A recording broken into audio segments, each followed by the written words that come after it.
ಎಲ್ಲ ನನ್ನ ಸ್ಪರ್ಧಾ ಮಿತ್ರರಿಗೆ ಜ್ಞಾನಸಾಗರ ಯೂಟ್ಯೂಬ್ ಚಾನಲ್ಗೆ ಸ್ವಾಗತ. ಇವತ್ತು ಕೇಂದ್ರ ಸರ್ಕಾರದಲ್ಲಿ ಖಾಲಿ ಇರತಕ್ಕಂತಹ SSCಯ ಸ್ಟೆನೋಗ್ರಾಫರ್ ಗ್ರೇಡ್ ಸಿ ಮತ್ತು ಡಿ ಹುದ್ದೆಗಳಿಗೆ ನೇಮಕಾತಿ ಮಾಡಲು ಒಂದು ಅರ್ಜಿಯನ್ನು ಕರೆದಿದ್ದಾರೆ.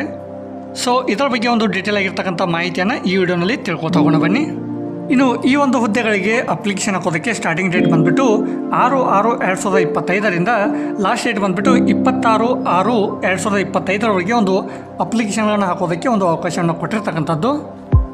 ಇನ್ನು ಈ ಒಂದು ಅಪ್ಲಿಕೇಶನ್ಗೆ ಆನ್ಲೈನ್ ಪೇಮೆಂಟ್ ಮಾಡೋದಕ್ಕೆ ಲಾಸ್ಟ್ ಡೇಟ್ ಬಂದುಬಿಟ್ಟು 27/6/2025 ಇದು ಲಾಸ್ಟ್ ಡೇಟ್ ಆಗಿರ್ತಕ್ಕಂಥದ್ದು. ಇನ್ನು ಅಪ್ಲಿಕೇಶನ್ಗಳಲ್ಲಿ ಏನಾದರೂ ತಪ್ಪಾಗಿದ್ದರೆ ಅದನ್ನು ಕರೆಕ್ಷನ್ ಮಾಡ್ಕೊಳ್ಳೋದಕ್ಕೆ ದಂಡ ಸಹಿತವಾಗಿ 1/7/2025ರಿಂದ 2/7/2025ರವರೆಗೆ ಒಂದು ಅವಕಾಶವನ್ನು ಕೊಟ್ಟಿರ್ತಕ್ಕಂಥದ್ದು. ಇನ್ನು ಈ ಎಕ್ಸಾಮ್ ಬಂದುಬಿಟ್ಟು ಕಂಪ್ಯೂಟರ್ ಬೇಸ್ಡ್ ಎಕ್ಸಾಮಿನೇಷನ್ ಆಗಿರ್ತಕ್ಕಂಥದ್ದು. ಇನ್ನು ಈ ಒಂದು ಎಕ್ಸಾಮಿನೇಷನನ್ನು 6th ಆಗಸ್ಟ್ ಟು 11th ಆಗಸ್ಟ್ವರೆಗೆ ನಡೆಸ್ತಕ್ಕಂಥದ್ದು. ಇನ್ನು ನಿಮಗೆ ಯಾವುದಾದ್ರೂ ಅಪ್ಲಿಕೇಶನ್ ಹಾಕುವಾಗ ತೊಂದರೆಗಳನ್ನಿಸಿದರೆ ಅಥವಾ ಏನಾದರೂ ಕ್ವಶನ್ಗಳಿದ್ದರೆ ಈ ಒಂದು ಹೆಲ್ಪ್ಲೈನ್ ನಂಬರಿಗೆ ಕಾಲ್ ಮಾಡಿ ನೀವು ನಿಮ್ಮ ಒಂದು ಪ್ರಾಬ್ಲಮ್ಸ್ಗಳನ್ನು ಸಾಲ್ವ್ ಮಾಡ್ಕೋಬೋದಾಗಿರ್ತದೆ.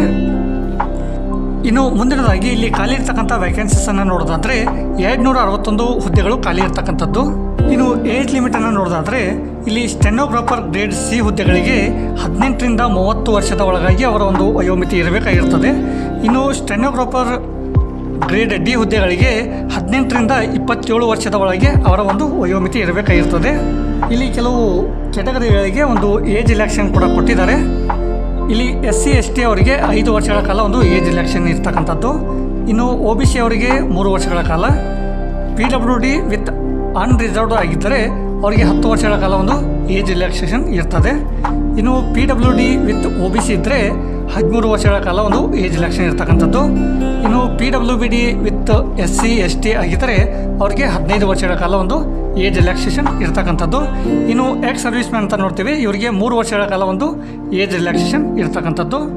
ಇನ್ನು ಈ ಒಂದು ಹುದ್ದೆಗೆ ಎಸೆನ್ಷಿಯಲ್ ಎಜುಕೇಷನ್ ಕ್ವಾಲಿಫಿಕೇಷನನ್ನು ನೋಡೋದಾದರೆ candidates must have passed 12th standard R equivalent examination ಅಂತ ಹೇಳ್ತೀವಿ. ಅಂದರೆ 12th ಪಾಸ್ ಆಗಿರಬೇಕು ಅಥವಾ ಅದರ ಒಂದು ಇಕ್ವಿವೆಲೆಂಟ್ ಯಾವುದಾದ್ರೂ ಎಕ್ಸಾಮಿನೇಷನ್ನ ಒಂದು ರೆಕಗ್ನೈಸ್ಡ್ ಬೋರ್ಡ್ ಮೂಲಕ ಬರೆದಿರಬೇಕಾಗಿರ್ತದೆ. ಅದು ಕೂಡ 1/8/2025 ಒಳಗಾಗಿ ಅವರ ಒಂದು ಪಾಸಿಂಗ್ ಇರಬೇಕಾಗಿರ್ತದೆ. ಇನ್ನು ಅಪ್ಲಿಕೇಶನ್ ಫೀಸನ್ನು ನೋಡೋದಾದರೆ ಇಲ್ಲಿ ₹100 ಅಪ್ಲಿಕೇಶನ್ ಫೀಸನ್ನು ಇಟ್ಟಿರ್ತಕ್ಕಂಥದ್ದು. ಇನ್ನು ವುಮನ್ ಕ್ಯಾಂಡಿಡೇಟ್ ಆಗಿರ್ಬೋದು ಮತ್ತು SC ST ಮತ್ತು PWD ಅಂದರೆ ಹ್ಯಾಂಡಿಕ್ಯಾಪ್ಡ್ ಪರ್ಸನ್ಸ್ ಆಗಿರ್ಬೋದು.